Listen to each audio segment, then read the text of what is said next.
O pag-usapan natin yung pagbabalik. Ilang beses lang nagsalita si Bongbong. Etong pinagtataguan niya, bumalik na naman. Pakinggan natin kung meron tayong matututunan na information dito about the policy or about the office of the President. Tingnan natin kung may matututunan tayo, ha? Vice President Sara Duterte handang maging Pangulo kung kinakailangan. There is no question about my readiness. Yun ang mandate sa akin ng Constitution. At alam ko yun nung ako ay tumakbo. At binoto ninyo ako as Vice President knowing that I am the first in line. Ang reaksyon dyan ng palasyo, Handa na po ba kayo sa mas marami pang Mary Grace Piatos? Yun naman talaga sagot ni si Claire, no? Ang linaw-linaw, tinanong siya, di ba? Kung sakaling matatanggal ang Pangulo, ikaw ba'y naka-ready? Natural!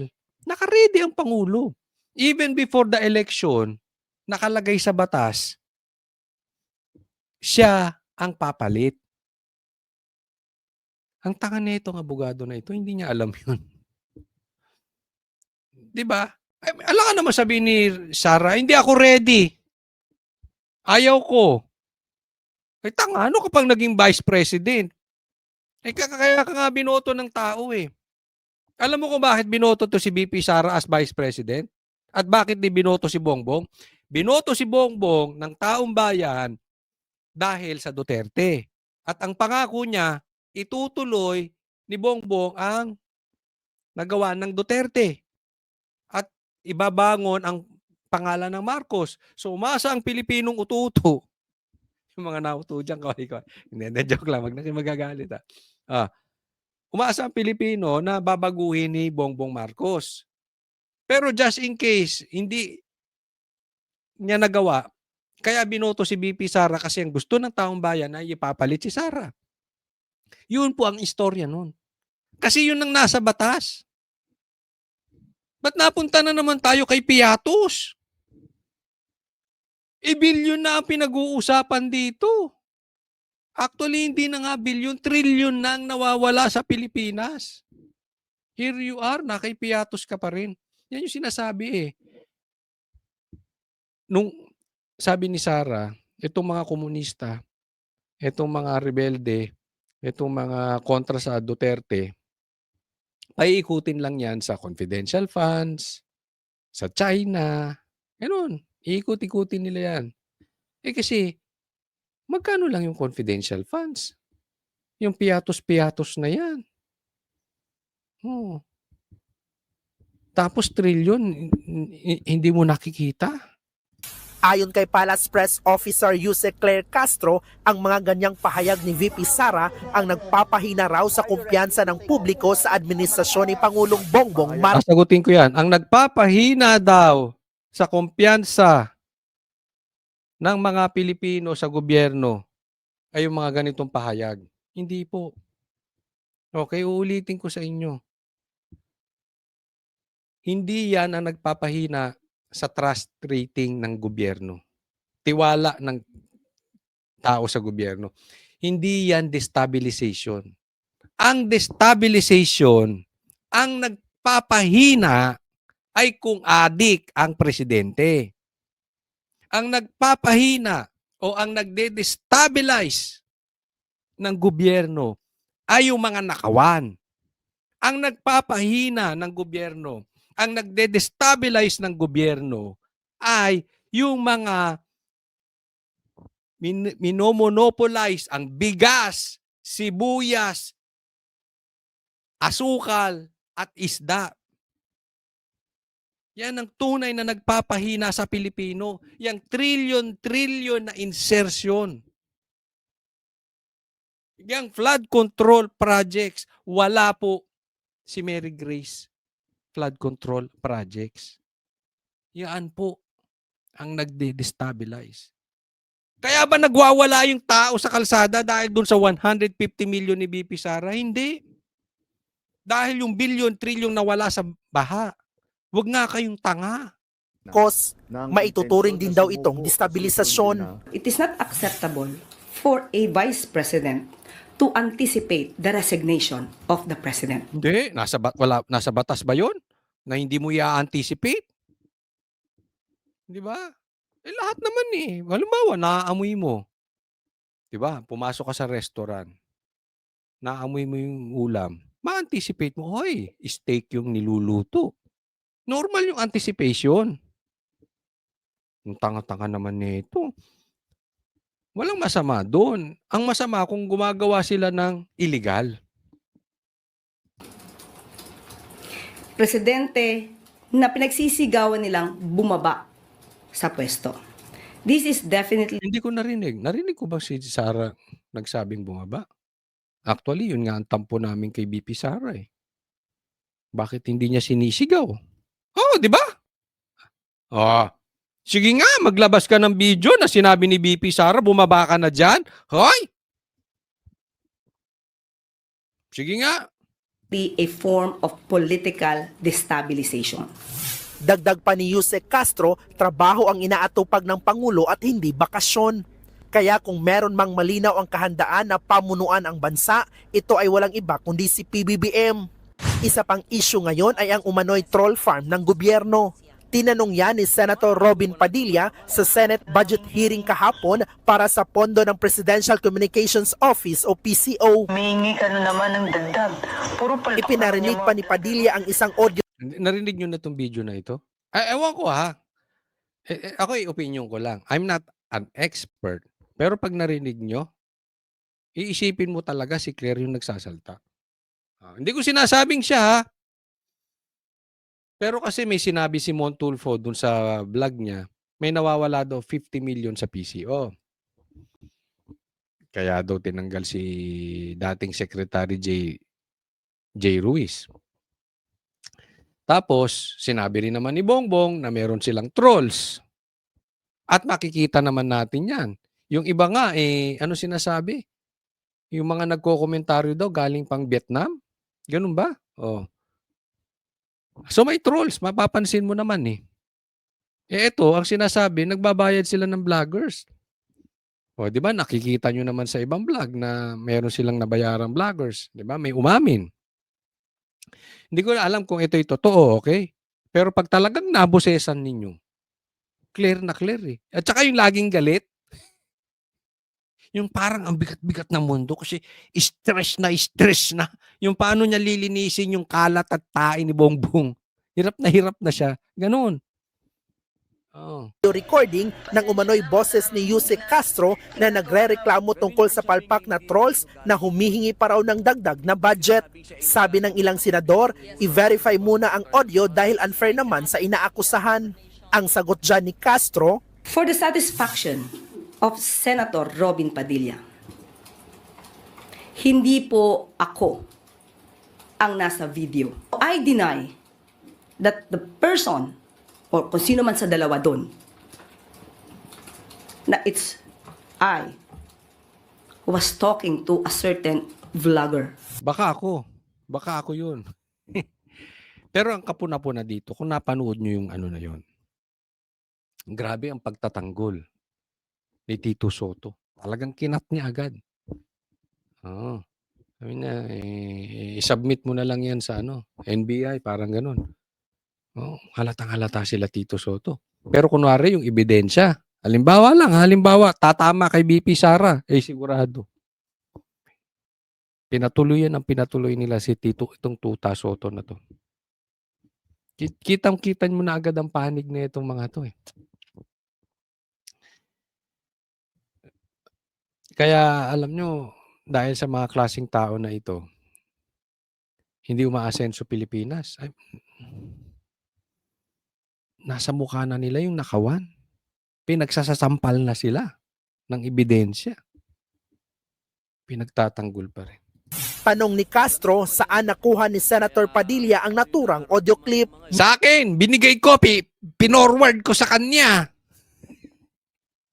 Baka maniwala, mga tanga pa man din niya mga yan. Mensahe pa niya sa senador.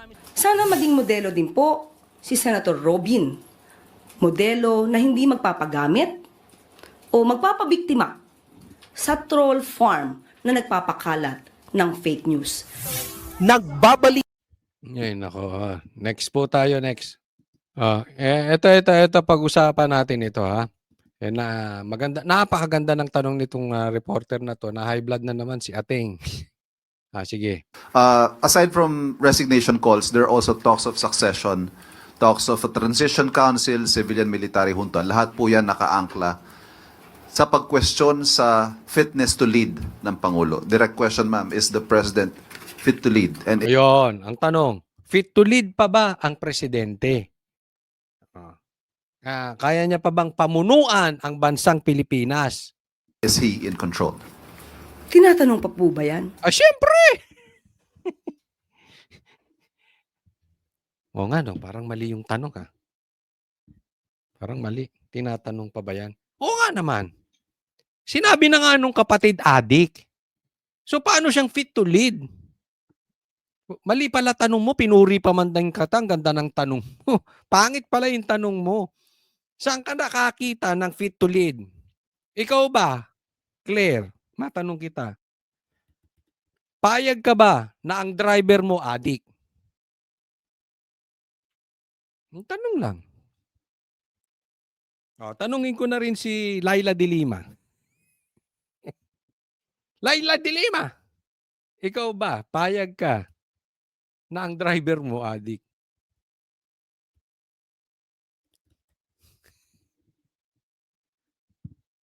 Luko-luko ka na lang.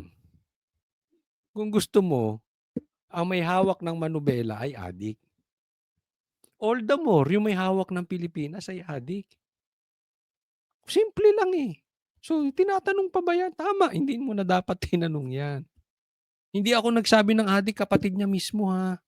Yung kay Laila de Lima, hindi ko alam kung anong type niya sa driver. Basta, natanong ko lang kasi pinagtatanggol niya rin yung yung mga adik. Of course. Nakikita natin ang trabaho ng Pangulo. Anong nakikita nating trabaho? And susulpot, lulubog, lilitaw nga siya para siyang palitaw 'Di ba? Minsan andyan, tapos mga isang linggo wala. Ikaw na lang ang puro nasa TV. Ngayon lang naglalabas yan Bakit? Malalim na yung sugat. Delikado na si Bongbong. Paano nakikita yung trabaho? Anong trabaho nakikita? Wala namang trabaho nakita. Anong nagawa niyang trabaho? Sige nga, magpresenta ka nga ng isang infrastructure na yung talagang magagandang tulay na nagawa niya. Hindi yung kay PRRD na tinuloy niya lang, Anong trinabaho ng Pangulo kung hindi magbitbit ng pera di umano sa ibang bansa? Punta sa ibang bansa, puro gastos. May namatay pa nga nung kay First Lady, di ba? Araw-araw, hindi humihinto sa pagtatrabaho. Baka hindi humihinto sa pagdodroga. Ano hindi humihinto? Lagi ngang wala. Ito lang. Hindi kaya ito yung nakatira sa fairy tale world? Iba-iba yung nakikita nito Ni hindi nga po nakakapagbakasyon. At hindi nakakapunta sa beach para mag-swimming. Yun yung pala gusto. Gusto pala ni Bongbong mag-swimming. Hindi nakaka-swimming sa beach. Ang bira. Alam mo, ayaw ni Bongbong sumisid. Ayaw niya ng swimming. Baka hindi mo alam. Ang gusto ni Bongbong sa Alapap. Doon sa happy place. Yun. Ayaw niya talaga ng swimming. Ewan ko kasi yun ang sabi ng kapatid. Pero baka naman talaga gusto niya mag-swimming pero hindi sa beach. Sa baha. Kasi yung na-create nung magpinsan ang daming na-create na baha. So all over the Philippines, maraming swimming pool. Baka gusto niya matry doon sa mga na-create nilang baha na makapag-swimming siya. So sino po ba talaga ang ready na maging leader ng bansa? Si Tito Soto. Si Tito Soto. Di ba? Para happy yung pink. Everybody happy. Anyway, pag maupo si Tito Soto, masaya yung pink. Tapos hawak ni Bongbong sa leeg. O di masaya na kayo. Iupo mo na si Tito Soto. You bend the law. Oo. Tapos patrabaho mo kay Boying tsaka kay Erwin Tulfo. O, bend the law. Ayos na yun. Okay ba? Okay na tayo. Ipalit mo na si Tito Soto. Walang iba kundi ang Pangulong Marcos Jr. Thank you very Ate, relax ka lang. Tatanda ka ng mga ganyan. Ilan taon na ba to? Sige, next po tayo. Ito, post ni Laila. Sabi niya, Laila agrees with Sandro on Saldico's impression. Sandro on Saldico, the impression disturb. O yun talaga, disturb. So, ibig sabihin niya, ang sinasabi lang ni Saldico, ay yung ginagawa niya ay disturb lang. So, ganyan lang. Basta binuko mo ang gobyerno, huwag mong papansinin. Hayaan nyo lang silang magnakaw. Hayaan nyo silang magnakaw. Hayaan nyo silang mag-addict. Pag pinuna mo, ang tawag doon, disturb. Destabilization. Ang galing, no? Hayaan nyo lang silang magnakaw. Yung buong pamilya nila, hayaan mo magnakaw, nanay, bayaw, anak. Nakaw lang sila, pinsan. Pag binuko nyo, fake news. Yun lang yun. Doon lang maglalaro yung fake news tsaka disturb. O naman, Laila, masyadong bata yan si Sandro para sa'yo. Sumisip-sip ka pa. Ang bata niyan, ha? Sabagay, ako rin mahilig sa bata. Joke lang. Bigyan ng driver to si Laila. Baka wala ng driver. Wala ng Kung ano-ano na pumapasok. Naawa na ako sa Pinklawan. Talagang grabe. Yung galit nila sa Marcos ngayon. Ang galing mo. Bilib ako sa iyo, PRRD. Iba ang legasyang iniwan mo. Isipin mo. Si PRRD nag-iwan ng legasya sa Pilipinas na pakakainin niya ng tae ang Pinklawan. Ang lakas ni PRRD. Di ba? Sino makaisip nun? Ang galing ng utak. Nakikita nitong alin na ito, yung 150 na confidential funds ni BP Sara. Pero hindi niya nakikita yung nakaw na ginawa nung pinagtatanggol niya. Di ba? Anong tawag dyan? Pinklawan. Next po. Isa pa tong hibang. Sabi niya, my plans that I'm implementing right now are to work on unifying the opposition. Anong unifying the opposition? Fake news ka, animal. Anong oposisyon? Number 1 kang kinakain mo tayo ni Bongbong Marcos. Isinuka mo na si Bongbong Marcos. Kinain nyo pa yung tae. Pasensya na dun sa mga term. Kasi yan lang talaga ang closest how to define tong Pinklawan. Sinuka na nila yung Marcos eh. Ngayon, yung tae, yung kalat, yung dumi, yung baboy ng Marcos, kinakain pa nila. And then ito siya, magsasalita na i-unify niya oposisyon. Paano ka naging oposisyon? Pro-government ka. Para mag-rally around kami sa strongest, most popular, most winnable possible slate namin of candidates for 2028. Pustahan tayo. Kung tutuloy si BP Sarang tumakbo or hindi man bumaba man si Bongbong Marcos ngayon, hindi ka mananalo kay BP Sara. You are not going to win. Kaya lahat ng sinabi mo dyan, kathang isip. Fake news. Opposition, fake news. Strongest? Sino? Ikaw? Ikaw? Most winnable? Ikaw? Sino? Si Tulfo?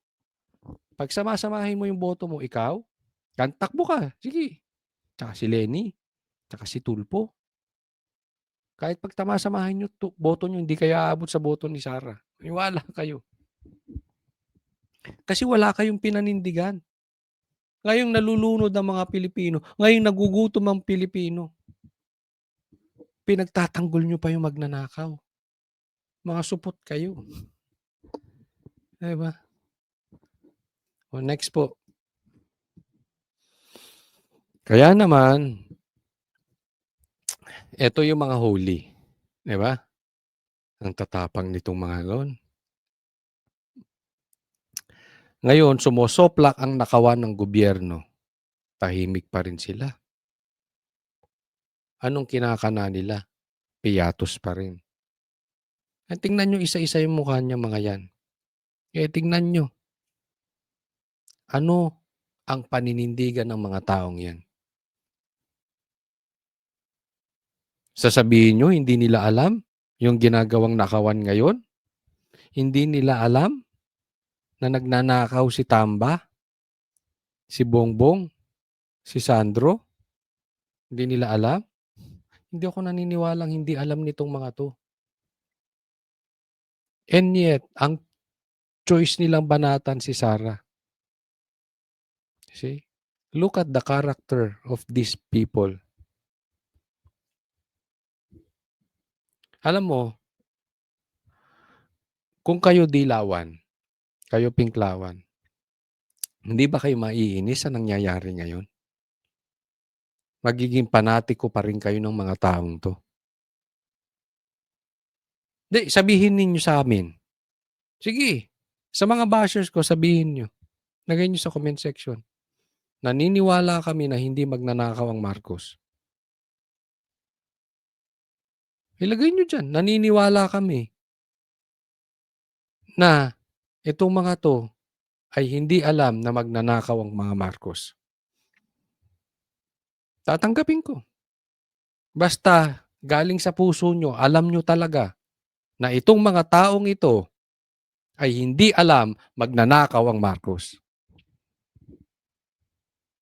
Pero kung sa puso ninyo, alam ninyo na alam nila na magnanakaw ang Marcos, and yet you support these people, anong klaseng tao kayo?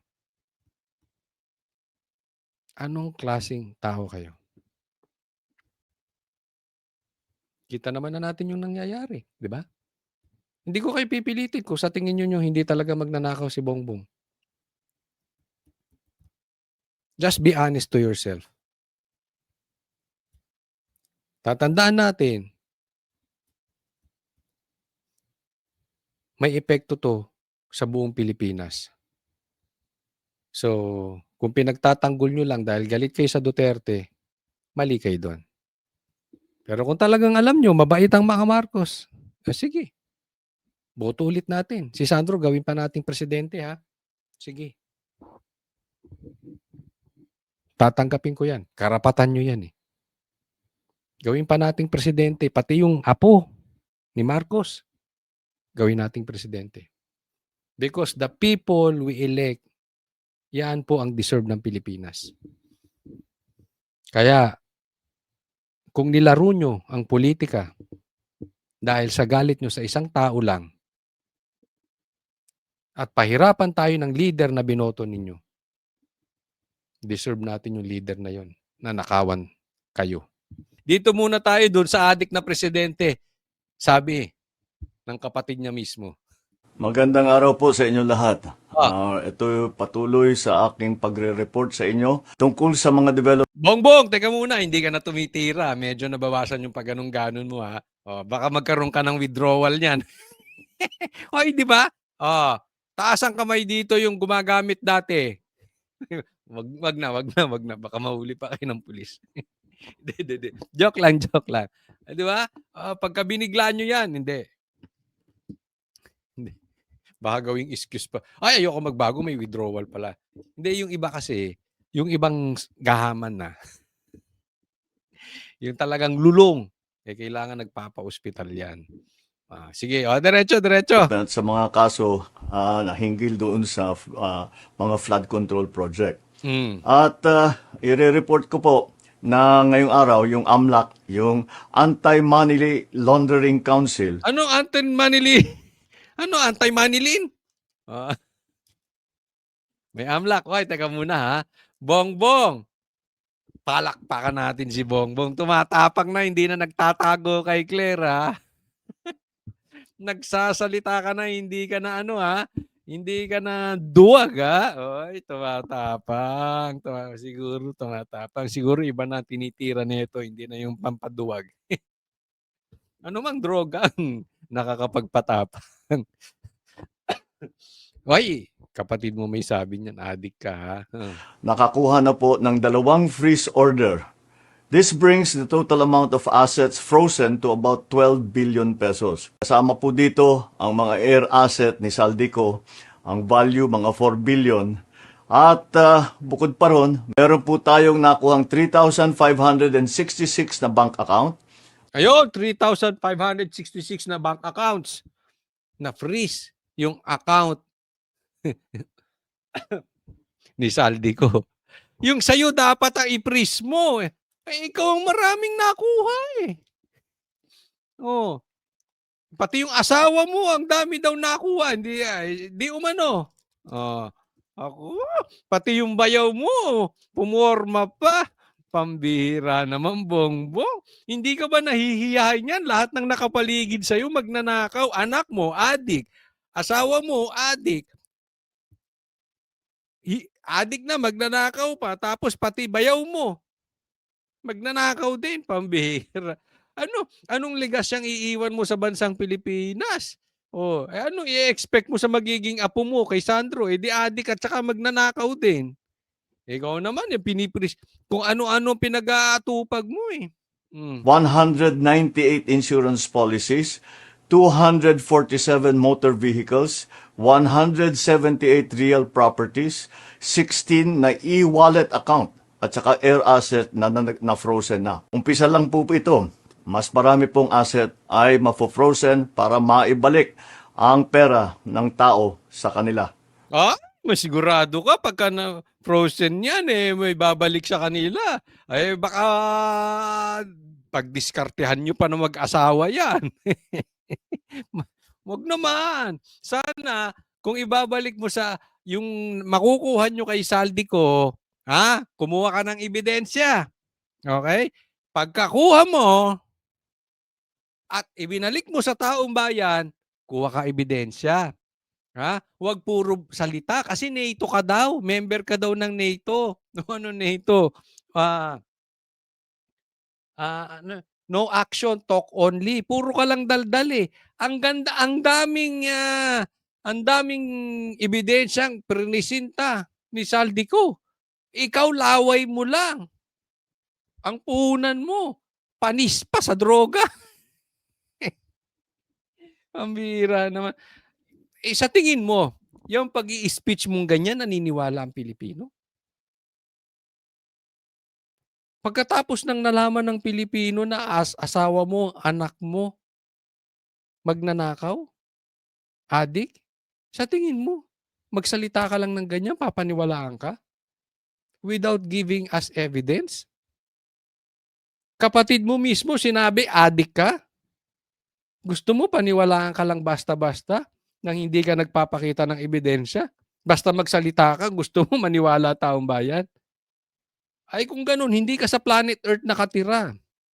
Kayong dalawa ni Claire, sa fairy tale world kayo nakatira.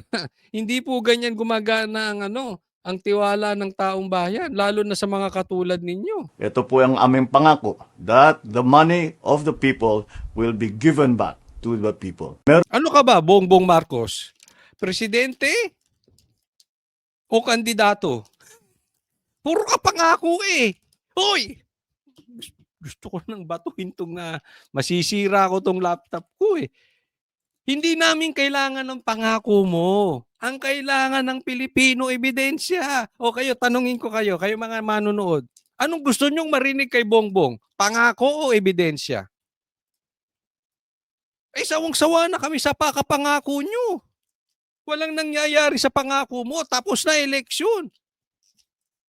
Ang dami mo nang sinabi sa SONA mo, walang natupad.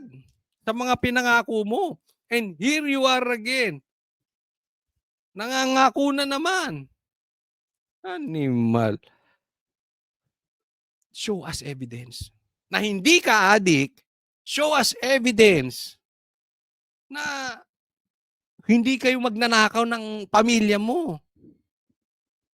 Meron din pong development, yung ICI at saka ang DPWH, magsusumite po ng ebidensya sa ombudsman and magrekomenda sila ng kaso ng plunder, anti-graft, bribery, conflict of interest sa 8 congressman na may-ari ng mga construction company na may proyekto sa DPWH. Ayan nga sinasabi yung ICI mo, hanggang ngayon wala pang live stream. Katulad mo ring inutil. Puro pangako lang. Hanggang ngayon wala. Oh. Tapos, may warrant of arrest na kayo kay Saldico. Si Tambaluslos, yung pinsan mo, wala pa rin. Puro kayo kaso, puro kayo investigasyon. Yung malayo yun, binibigyan nyo ng warrant of arrest. Pagkatapos, yung pinatakas, bibigyan nyo para kang tanga lang. Yung nandito, bigyan mo warrant of arrest. Alam mo kung bakit?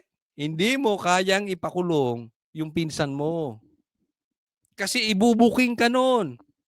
Pustaan, Hindi mo mapapakulong yon.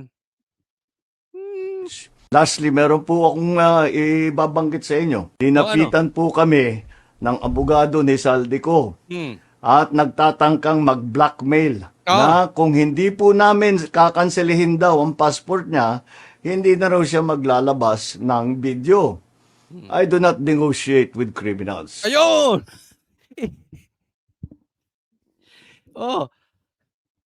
Tarantada. Hindi raw siya.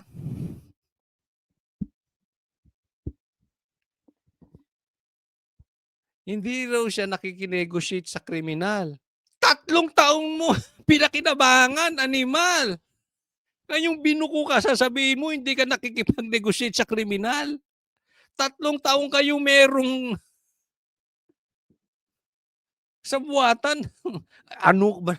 Talagang niloloko mo mga Pilipino. Ito si Bongbong Marcos. So, sabog ka na naman ba? Uy, wag kang haharap sa camera ng sabog. Ano yung don't negotiate? Inabot ng 3 taon, you don't negotiate. Okay, sinasabi niya, sabi daw ni Saldico, wag daw cancelihin yung passport niya at hindi na siya maglalabas ng video. Ako, eto tingin ko dyan. Bago naglabas ng video si Saldico, decided na siya tuloy-tuloy. Because pag naglabas ka na ng video, wala ka nang babalikan. So, ibig sabihin, tinatrato mo na nakaaway si Bongbong. Hindi mo gagawin yun para magkaroon ka ng negotiation in the middle. Hindi po ganoon. Todo na yun. So, wala na pong negosasyon mangyayari dyan. Malabo yun. Pangalawa, sa tingin mo, wala pang passport si Saldico iba? Sa dami ng pera noon, kung ako marami akong pera, ang dami ko ng ang dami ko ng passport. Kayang-kaya kong kumuha ng citizenship sa ibang bansa. Yung ganyang kadaming pera, tanga ka ba talaga? At saka, hindi nyo gustong pauwiin si Saldico. You don't want that. Huwag nyo kaming lokohin. Kasi pag umuwi si Saldico, ituturo ka nun. Yun na nga lang rason nyo eh. Umuwi ka rito, manumpa ka at dito mo sabihin ang ebidensya mo. Yun na nga lang nagagamit nyo. Pag umuwi yun, yari ka talaga. So huwag mong gamitin yun. Ikaw, nagpapauso ka. Ulitin ko. Bigyan mo kami ng ebidensya na blinakmail ka, na kinausap ka ng abogado man lang patungkol dyan. wala kang mailalabas. Dahil ang magnanakaw ay kamag-anak ng lagay niyo diyan sa comment section. Kaya naman naglolokohan pa tayo, Bongbong Marcos eh. Kahit maglabas ka na ng video ng lahat ng kasinungalingan mo na pag-destabilize sa gobyerno, gusto kong malaman mo, Saldi, makakansela pa rin ang passport mo. Hindi ka na makakatakas sa hustisya. Hindi mo mapapauwi, tanga. Kunwari ka pa. Hindi mo kayang pauwiin yun. Yan nga sinasabi namin eh. Si Tatay Digong na-kidnap nyo. Ha?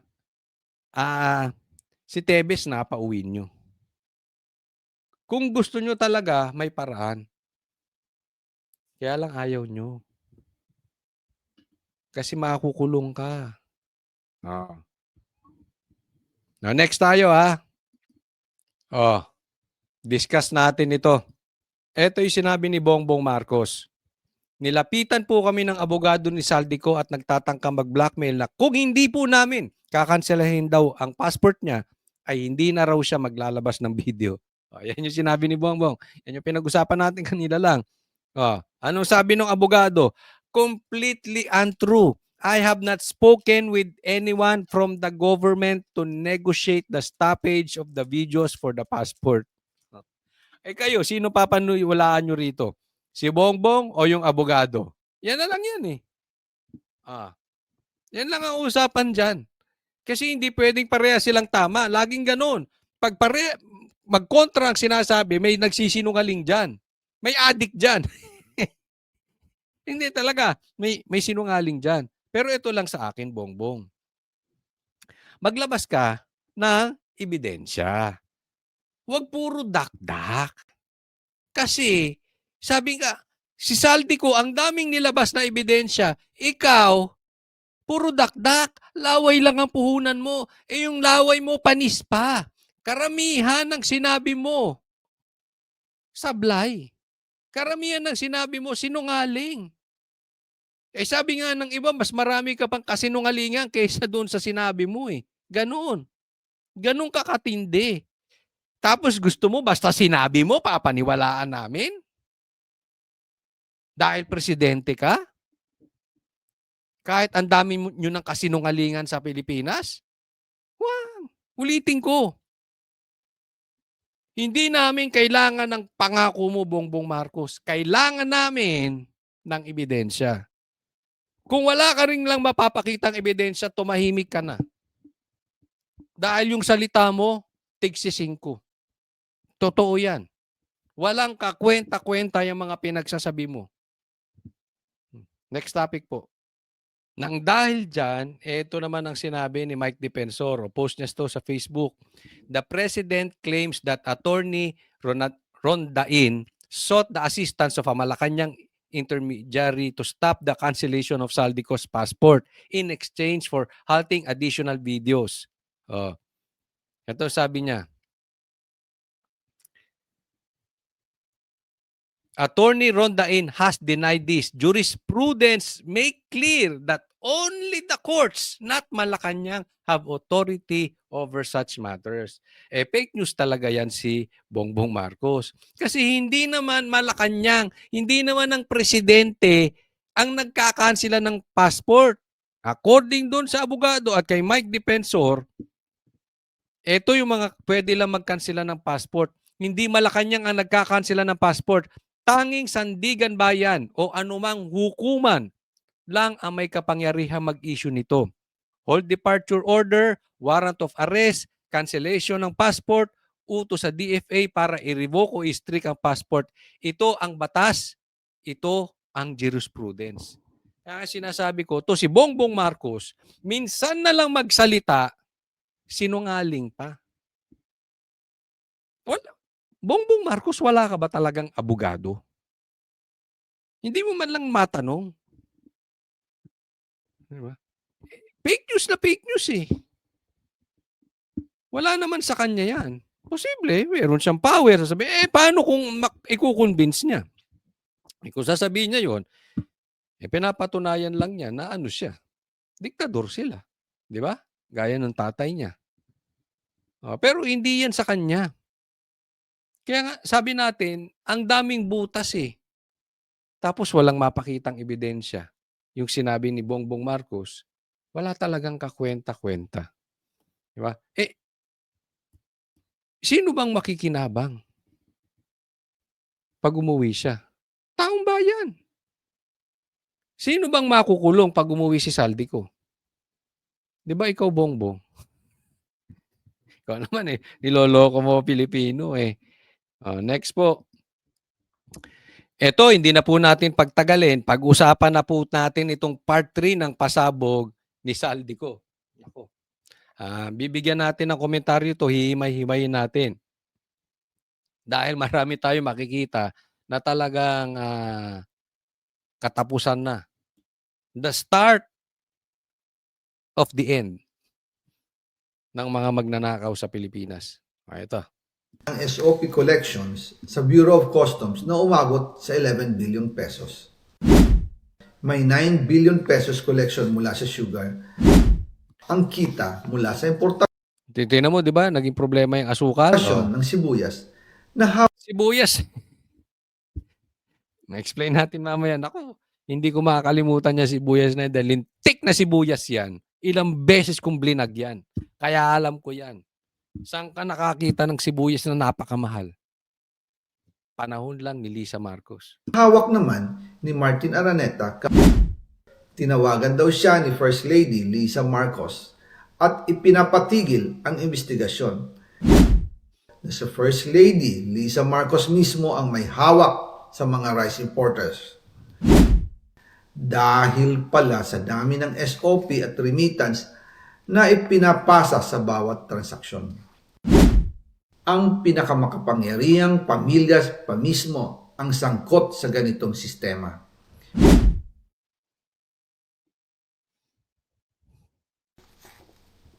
Ngayon naman po, tungkol sa kampanya nitong 2025 elections, nagkwento sa akin si dating Speaker Martin Romualdez.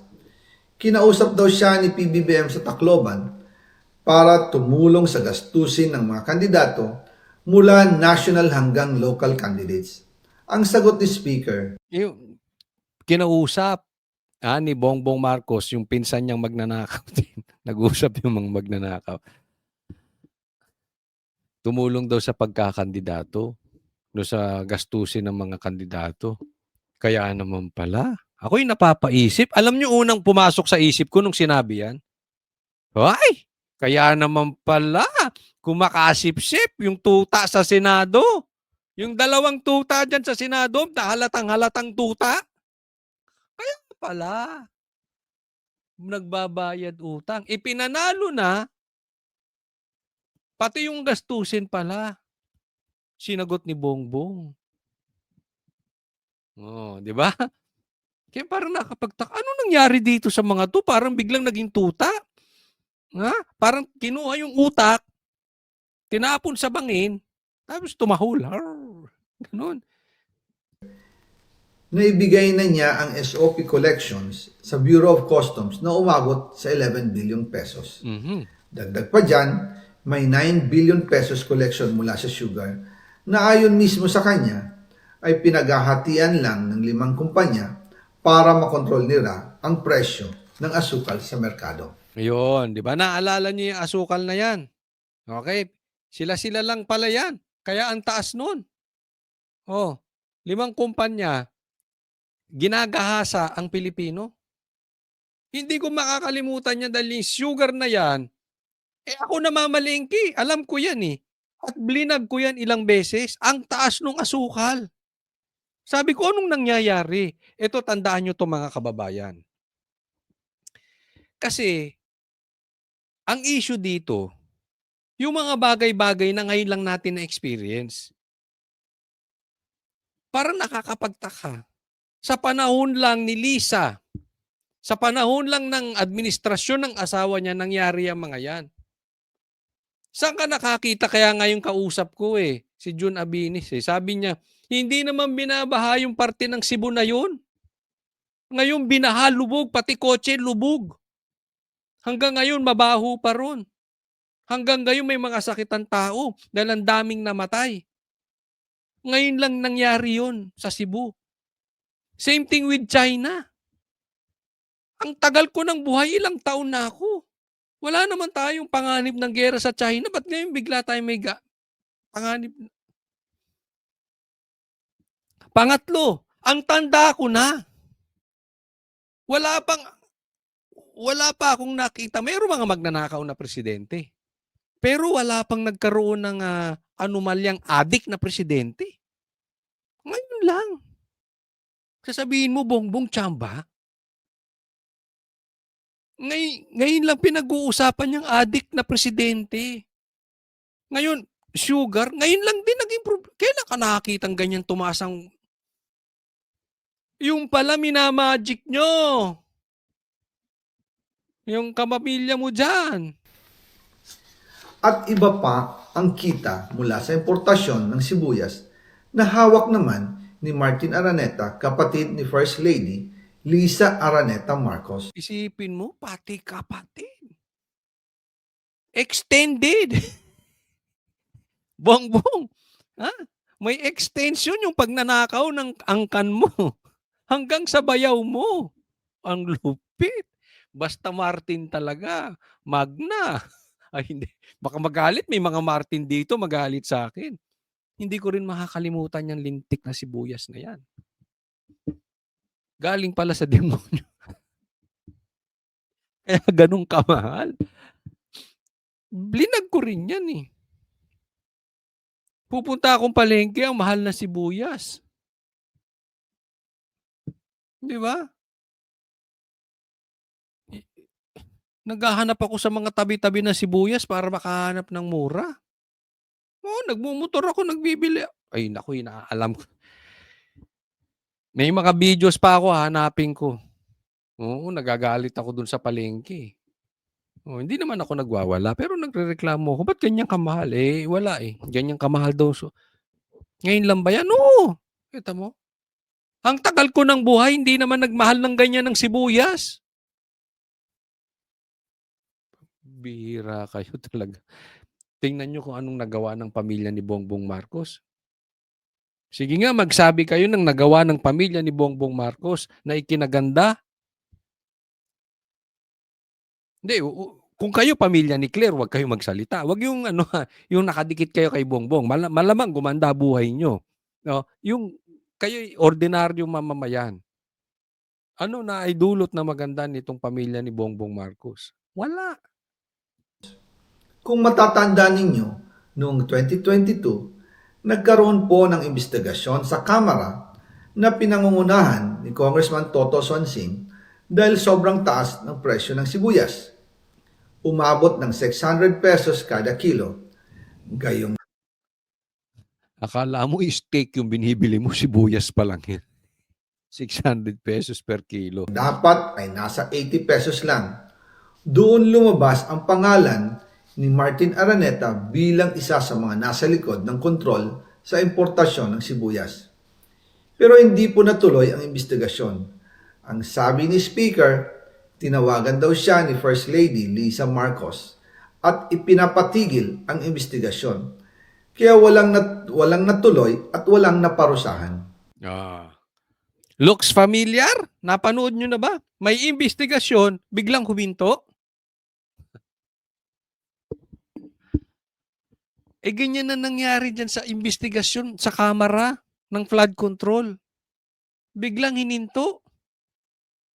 Kunwari, pinasa sa ICI. Si Bongbong Marcos, ginawa yung ICI para magsihinto ang mga investigasyon sa Kamara. At yan din ang gustong gawin sa Senado, ihinto yung investigasyon. Dahil yung ICI, hawak sa liig ni Bongbong Marcos. Kita mo, walang nangyayari. Walang live. Pag naka-live kasi, magre-react ang taong bayan. Nakita nyo na kung paano nila may napula? Same, oh. Tugpa. Kung ano ginawa dati, ganun ang ginawa din ngayon. Pakana pala ni Lisa yun. Yung mga pahinto-hinto na ganyan. Jezebel! Di umano. Kailangan nun eh. Dahil pala, kontrolado ng kapatid ng First Lady ang importasyon ng sibuyas. Eto, katulad niyan. Ang daming pwedeng sabihin ni Bongbong eh. Di ba? O sige, papatuloy ko yung hearing dyan sa sibuyas. Tuloy nyo dyan sa Blue Ribbon. Tuloy nyo dito sa Senado. Tuloy nyo sa Congress. Nagsasabi kaming totoo. Hindi kami takot, imbestigahan nyo. Diba? Ganun dapat ang confidence ni Bongbong. Hindi yung magsasabi ka ng pauso na salita lang na blinakmail siya. Ang dali sabihin nun eh. Diba? Ang dami mong paraan para gibain yung ebidensyang pinipresenta ni Saldico. Kayo ng yaya mo na si Claire, wala kayong pinipresentang gibain yung ebidensya ni Saldico. Kung hindi, pauwiin. Puro laway. Mga panisang laway ninyo. Hindi kailangan ng tao ng laway nyo. Ganito rin po ang nangyari sa bigas. Noong April 2023, nagsimula nang tumaas ang presyo ng bigas. Kaya iminungkahi ko kay Speaker Martin Romualdez na kung pwede ay mag-angkat tayo ng 13 million metric tons para sa buong taon. Ang layunin ko po ay mapababa ang presyo ng bigas sa 22 pesos kada kilo. Pero hindi po ito inaprubahan ng Pangulo noong sila'y nasa Clark. Dahil doon, sumipa ang presyo ng bigas na umabot ng 55 pesos kada kilo hanggang 2024. Noong 2024, kinausap ko ulit si Speaker Martin Romualdez na kung pwede makausap namin si Secretary Laurel Chu ng Department of Agriculture at Secretary Ralph Recto ng Department of Finance para maibaba ang taripa ng bigas. Brad, sir, huwag ka nang umasa kay Ralph Recto. Huwag na. Mula 35% to 15%.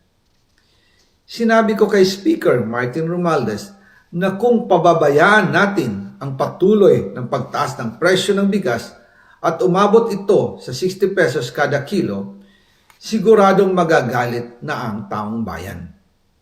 Posibleng magrevolusyon na ang mga tao at tiyak na maapektuhan dito ang mga kandidato ng administrasyon sa 2025 elections.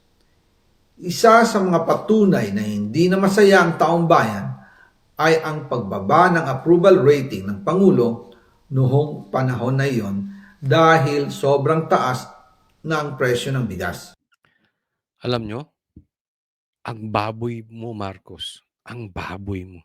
Ginahasa mo talagang. Isipin mo, ang pangako nyo sa Pilipinas, 20 pesos na bigas.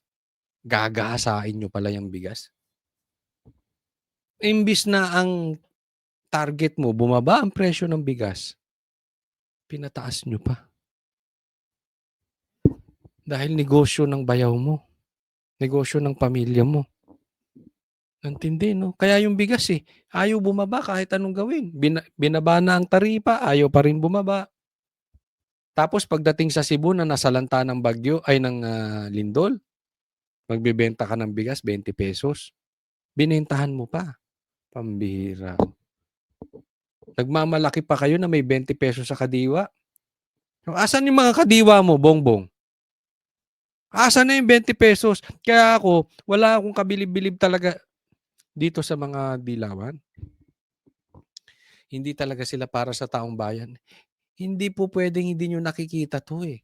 Kasi alam mo yung sinasabi ni Saldico, pattern sa nangyari talaga. Unless gigibain ni Claire o ni Bongbong Marcos o nung abogado niya itong mga sinasabi ni Saldico, wala naman silang pinipresentang ebidensya eh. Puro pangako. Oh. Puro laway. Pero tugma di ba? Doon sa matagal nang nakikinig sa vlog ko. Na-i-vlog ko to ilang beses. Kaya nung napapakinggan ko sinasabi ni Saldico, sabi ko, eto na yun eh. Ganito pala talaga nangyari. Ang sinasabi ko lang that time, I'm for the result eh. Lagi, di ba sinasabi ko sa inyo, Dati naman walang gera, ba't ngayon magkakagera tayo sa China? Dati naman hindi naman umaabot ng 600 pesos ang sibuyas, ngayon lang nangyari. Yun lang ang sinasabi ko. Na before hindi, ba't ngayon meron? At yan ina-account ko kay Bongbong. Teka muna, Bongbong, tanga ka ba? Kung hindi mo kasalanan yan, tanga ka. Eh, ba't nangyayari ngayon sa Pilipinas? Eh, yung pala, ayan, dumudugtong na. Eh, sabi ko, napakinggan ko to, shoot na shoot to. Ilang beses ko na-vlog kaya hindi ko to makakalimutan eh. Nangyari po ang meeting at halos inaabot kami hanggang alas 2 ng umaga, nakikiusap, nagpapaliwanag.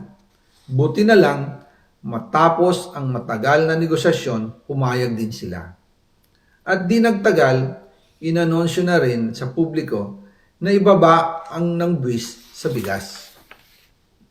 Ngunit, matapos ang 4 hanggang 6 na buwan, hindi pa rin bumababa ang presyo ng bigas. So, sa madaling salita, kinatkong din nila. Di ba? Siguro sinubsidize, hindi natin alam kung anong ginawa doon, bakit nababa ang taripa, hindi naman na, ano, eh. Hindi ko alam anong ginawa. All I know, yung pangako ni Bongbong Marcos hindi nangyayari. So, tanga siya talaga. Kahit ibinaba na ang taripa nito, kaya iminungkahi ko kay Speaker Romualdez na magpatawag ng investigasyon tungkol Teka muna. Tapos, alam mo, ang daming pinakitang ebidensya ni Saldico. Yung mga immaculate pinklawan. At saka yung mga defenders ni Bongbong. Ang pinapansin, yung buhok. Hindi ba humahaba buhok? Ang gagago na itong mga ito. Hindi ba tumaba daw? Hindi ba tumataba? Di ba pag na-release mo yung guilt sa sarili mo, tumataba ka? At saka hindi naman to sinabi na tinake to ngayon lang eh. Di ba? Posibleng may distance talaga kaya humaba ang buhok. Hindi ko naman maintindihan. Yung mga kasama ko nga sa Banateros, mga kalbo, humahaba pa rin ang buhok nun. Ginugupit lang nila. Ito pang may buhok. Pambihira. Instead, nagibain ninyo yung ebidensya ni Saldico, buhok ang pinansin nyo, mga animal. Ganyan kayo kabababaw. sa bigas sa pamamagitan ng Quinta Committee hearings. Habang iniimbestiga nito ng Quinta Committee na pinamumunuan ni Congressman Joey Salceda, bigla na lang itong pinahinto ni Secretary Kiko Laurel Chu matapos niyang ipakita ang isang confidential report. Nakasaad dito na si First Lady Lisa Marcos mismo ang may hawak sa mga rice importers. Ayon kay Secretary Laurel, maaapektuhan daw ang First Lady kung itutuloy ang investigasyon dahil kasama raw nila sa Vietnam visit ang ilang importer ng bigas at nag-dinner pa raw sila roon. At nung araw din yun, tumawag si Congressman Sandro Marcos kay Speaker Romualdez upang ipatigil ang House investigations tungkol sa bigas as instructed ng Pangulo. Grabe, no? Look at, if totoo itong sinasabi ni Saldico, look at the morality of the family. Yung anak mo tatawag na ihinto ang investigasyon dahil kasi ninakaw nung nanay niya. Pathetic, no? I mean, hindi ko kaya yun. Nakikita nung anak ko, nagnanakaw ako. Ang tindi nun. Hindi ko talaga baka iba kasi talaga sila eh, pero hindi ko masikmura yun na yung anak ko tatawag, yan muna yan kasi baka mabubuking si daddy. Ninakaw niya to. Pambihira. Sakit nun. Nakikita. Ewan ko. May pagkademonyo talaga ata.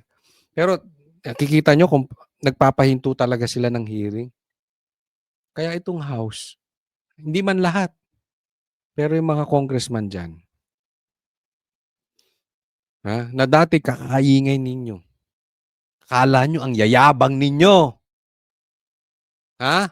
Kung gisahin nyo mga vloggers, ang yayabang nyo. Pero pag pinahinto pala kayo, mga duwag kayo, supot kayo, supot kayo. Vloggers lang kaya nyo.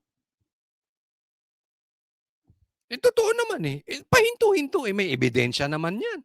Tumuloy ba? Makikita eh. Pwede namang sabihin ni Bongbong, hindi kita nyo binigay yung ebidensya, tinuloy pa rin. Makikita naman nyo kung hininto talaga eh. Tingnan mo tong mga supot na to. Hanggang vloggers lang kayo. Ngayon ko kayo hinahamon.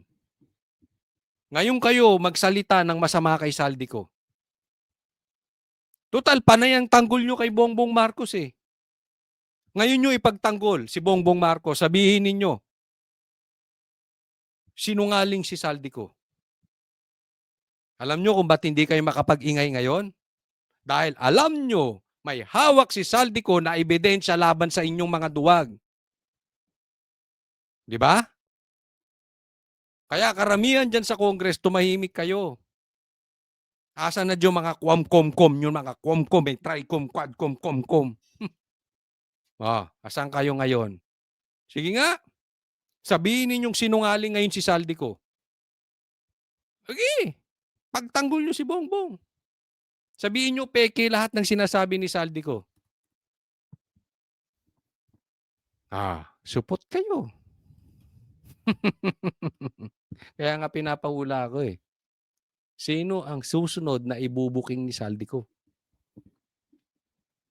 Tingnan natin. Baka Rimulya? Hindi, medyo pinitik na ni John Vic to si Saldico eh. Gusto ko pitikin to ng todo ni Boying. Sige, pitikin nyo ngayon si Saldico. Magkakaalaman. Alam mo, ang kaya lang pumitik kay Saldico ngayon, dyan sa mga kom dyan sa Congress. Yung kaya lang pumitik kay Saldico na nandiyan sa Congress. Yun lang ang malinis. Yung iba dyan duwag. Bakit? Madungis din. Magkasama kami ni Speaker Martin Romualdez nang tumawag si Congressman Sandro Marcos. Dumating din si Secretary Laurel. Teka muna, hindi ko sinasabing hero to ha. Tatandaan nyo. Ito ang number 1 kontra kay VP Sara. Okay, so hindi namin sinasabing wala tong kasalanan. Ang sinasabi namin, yung mga ebidensya niya, tumutog pa sa nangyayari. Ang sinasabi namin, huwag nyong gibain si Saldico, gibain ninyo ebidensya ni Saldico. Hindi po namin ginagawang hero to. Yung daming demanda niya ito kay Banat Biden eh. Di ba? Ayun. Ano? Nakaw pa more. Sige, pamana mo sa apo mo yung nakaw. Ang matutunan ng apo mo, magnakaw. Chu sa Manila Polo Townhouse at doon siya pinagalitan ni Speaker dahil inilabas niya ang confidential report na nagdidiin sa First Lady sa issue ng rice smuggling. Humihingi ng paumanhin si Secretary Laurel Chu at sinabi niyang, pasensya na, masyado akong naive. Doon namin naintindihan kung bakit. Kahit ibinaba na ang import tax ng bigas mula 35% to 15%, ay hindi pa rin bumababa ang presyo sa merkado dahil pala sa dami ng SOP at remittance na ipinapasa sa bawat transaksyon. Dagdag pa po, maraming importers ng isda ang nagre-reklamo. Puntahan yung bigas na yan. Isipin nyo. Kayo. Tayo. Mga Pilipino na halos hindi makabili ng bigas dahil sa mahal. Samantalang sila nagpapasasa sa pera nila. Million, billions ang kinikita. Tayong mga ordinaryong Pilipino, hirap sa bigas. Nakikita nyo kung gaano kagago itong mga to. Tapos ang papansinin ng mga lintik na mga dilaw, ayaw nila matanggal si Bongbong Marcos dahil uupo si Sara. Gutom na Pilipino, hindi na makabili ng bigas. Yan pa agenda nyo, mga lintik kayong dilawan. Salot talaga kayo. Itong mga komunista, mga NPA, CPP, salot kayo. Dahil kontrolado ito ng kaunting kumpanya lamang. Wala naman daw tax sa importation tuwing lean season, pero kahit ganoon, hindi pa rin sila nabibigyan ng permit to import. Ang mga kaunting kumpanya na ito lang ang nabibigyang permit to import. Dahil dito, kontrolado din ang presyo ng isda at ito din ang dahilan kung bakit mataas ang presyo ng galunggong. Mga kababayan, hindi dapat naghihirap ang Pilipinas. Hindi dapat ganito kamahal ang mga pangunahing bilihin tulad ng bigas. Lintik na yung galunggong na nga lang, mahal pa. Marcos, ano ba talaga ang papel mo sa bansang Pilipinas? Bakit dito ka nilagay ng Diyos? Ako napapaisip. Pero, of course, sasabihin ko, Romans 8:28 pa rin. All things work together for good for those who love God and who are called according to His purpose. So, alam ng Diyos ko ano, bakit. Kaya lang, hindi ko maalis sa isipan ko na. Pwede namang pinanganak kayong mga Marcos sa Malaysia, ba't dito pa kayo sa Pilipinas pinanganak? Pero naniniwala ako, in His time, makakaahon din tayo. Manalig tayo sa Panginoon. At higit sa lahat, hindi dapat nagugutom ang mga Pilipino. Wala silang malasakit sa taong bayan, lalo na sa mga mahihirap. Inaabuso ang kapangyarihan, nagiging negosyo ang pera ng taong bayan. Masakit man tanggapin, pero ito ang katotohanan. Ang pinakamakapangyarihang pamilya pa mismo ang sangkot sa ganitong sistema. Mula sa Pangulo, First Lady, hanggang sa anak, sila mismo ang nagtatakda, kumukontrol, at nakikinabang sa mga transaksyon dapat sanay para sa kapakanan ng sambayanan. Hawak at kontrolado nila halos lahat ng ahensya, kaya nagagawa nilang itago ang katotohanan. Sa mga Mismo. susunod na araw, marami pa po akong isisiwalat. Maraming salamat sa inyong oras at patuloy na pag-unawa. Naway, magising tayo sa katotohanan at sama-sama nating hanapin ang hustisya para sa bayan. Sana ang isunod mo, Saldi ko, kung ikaw ay nakikinig sa vlog ko. Isunod mo yung mga kasamahan mo sa Congress. Alam ko may alam ka dyan. Pero, mas maganda siguro unahin mo kung meron ding nakinabang sekretary. Doon tayo sa sekretary. Mas ano kasi yun dahil ito ay tao ng presidente. Hindi po pwedeng magnanakaw ang isang sekretary ng hindi alam ng presidente. So, kung nakikinig ka man, hello? Saldi? Saldi? Pakiunay mo yung mga sekretary ha. Yung mga sip-sip na sekretary. O, lalo na kung adik na sekretary. Ha? Pakiuna lang. Ito yung pakiusap lang naman. At saka pakigupit mo yung buhok mo. Kasi pinagbibintang ang AI. Pwede ba kita ma-interview? Ay nako. O sige,